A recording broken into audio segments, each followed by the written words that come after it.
गोकुलनन्दन गोविन्द गोविन्द हरि गोविन्द गोकुलनन्दन गोविन्द नित्य निर्मल गोविन्द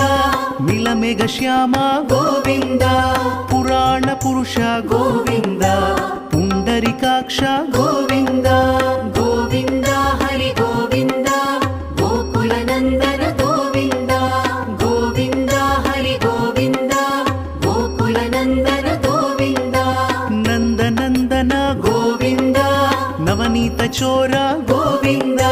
पशुपालक श्री गोविन्द पाप विमोचन गोविन्द